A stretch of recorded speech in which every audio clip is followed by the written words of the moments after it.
Hi everybody, I hope you are doing well. Today we will talk about how to fix or how to solve the problem of Blurry on the application of Gmail. We click on settings.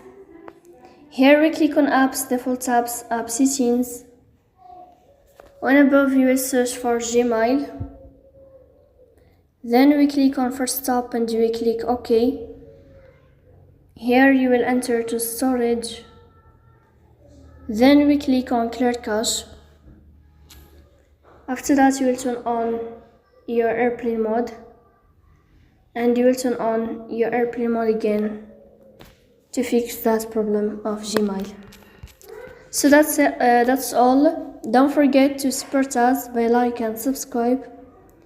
See you next time in another video, and thank you for your watching and your attention.